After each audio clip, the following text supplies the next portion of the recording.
Assalamualaikum warahmatullahi wabarakatuh. Perkenalkan, nama saya Novikah Ramdhani. NIM saya 2017102026. Di sini saya akan mempresentasikan tentang mata kuliah Ulumul Hadis yang berjudul Unsur-unsur hadis dan metode periwayatan hadis.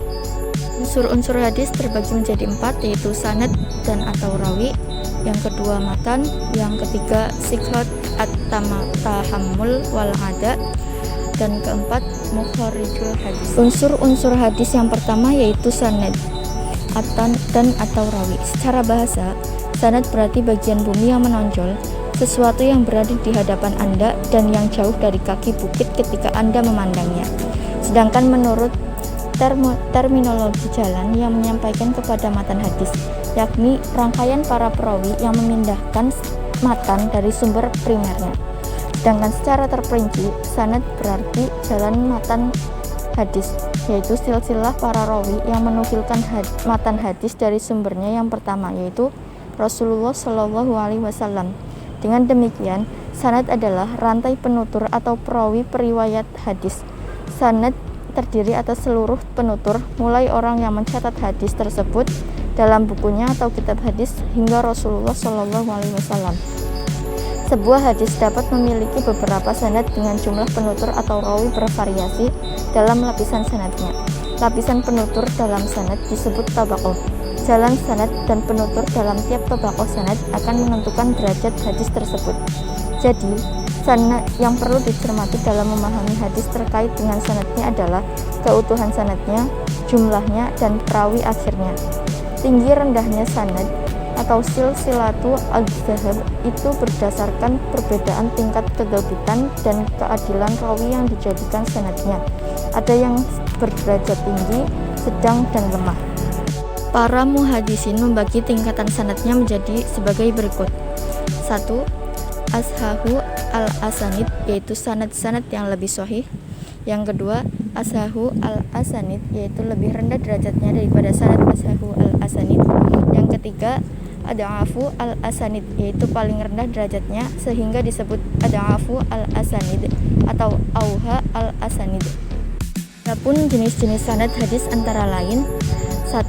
Sanad ali, yaitu sebuah sanad yang jumlah rawinya lebih sedikit dibandingkan dengan sanad lain. Hadis yang jumlah rawinya sedikit akan tertolak dengan sanad yang sama jika jumlah rawinya lebih banyak. Sanad ini terbagi menjadi dua, yaitu 1.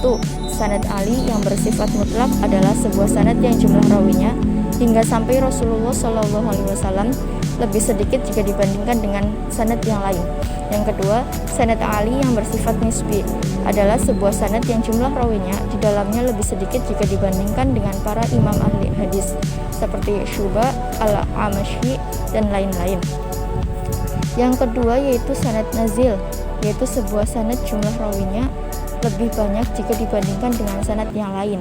Hadis yang sanad lebih banyak akan tertolak dengan sanad yang sama jika jumlah rawinya lebih sedikit.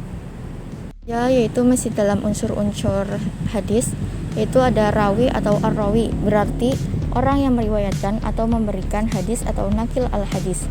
Sebenarnya antara sanad dan rawi merupakan dua istilah yang hampir sama. Sanad-sanad hadis pada tiap-tiap tabaqoh atau tingkatan juga disebut rawi.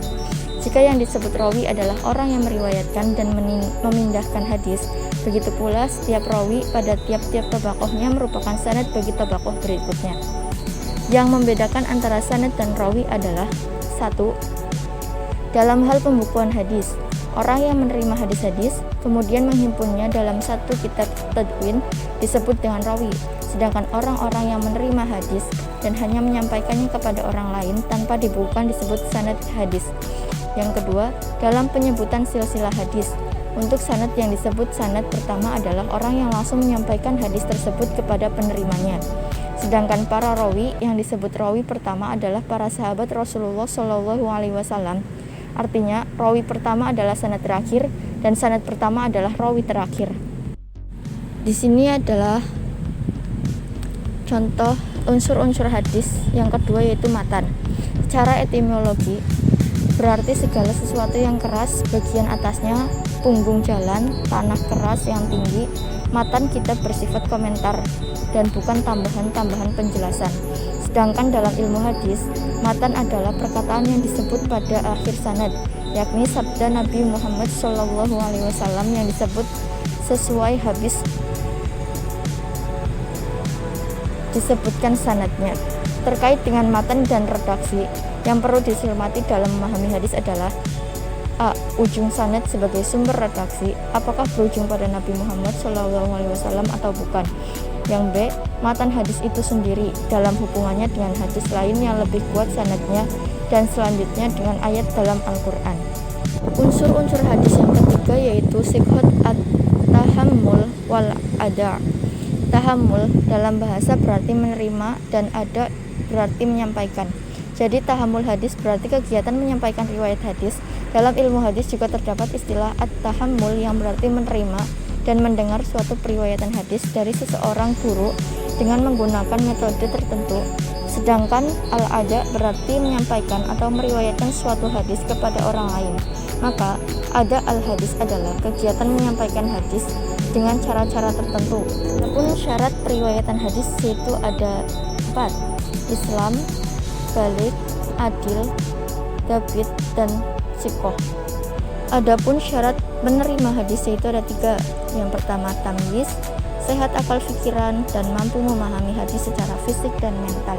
Ada juga metode dan bentuk sihhat tahammul wal ada al hadis, yaitu yang pertama as-simai, yaitu mendengar lafaz guru. Yang kedua al-qiraah, yaitu membaca dari syekh. Yang ketiga al-ijazah. Yang keempat al-munawalah. Yang kelima al-kitabah. Yang keenam al-i'lam atau memberitahu. Yang ketujuh al-wijadah atau mendapat.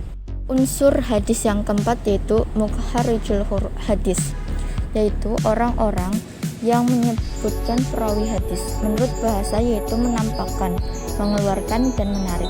Sedangkan menurut istilah yaitu orang yang mengeluarkan, menyampaikan atau menuliskan ke dalam suatu kitab apa-apa yang pernah didengar dan diterimanya dari seseorang atau gurunya. Di dalam suatu hadis, mukharijul biasanya disebut pada bagian terakhir nama dari orang yang telah mengeluarkan hadis tersebut. Semisal mukharij terakhir yang termasuk dalam Sahih Bukhari atau dalam Sahih Muslim.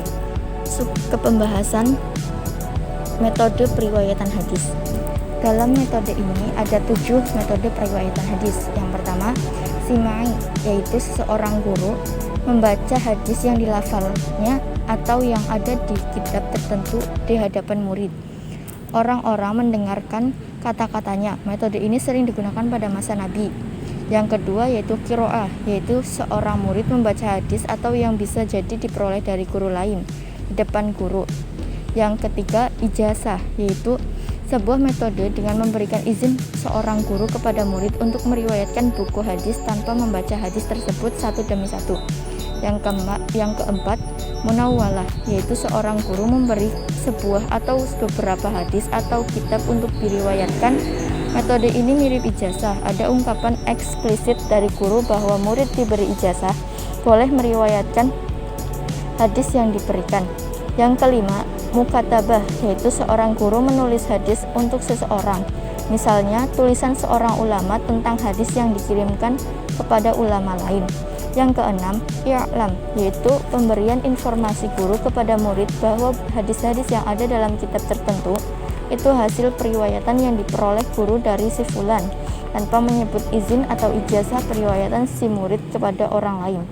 Yang ketujuh, wijadah, yaitu ada orang yang menemukan catatan atau buku hadis yang ditulis oleh orang lain tanpa ada rekomendasi untuk meriwayatkan hadis di bawah bimbingan dan kewenangan seseorang.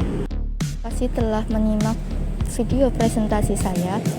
Sebelumnya saya minta maaf apabila banyak kesalahan kata. Wabillahi taufiq wal hidayah. Wassalamualaikum warahmatullahi wabarakatuh.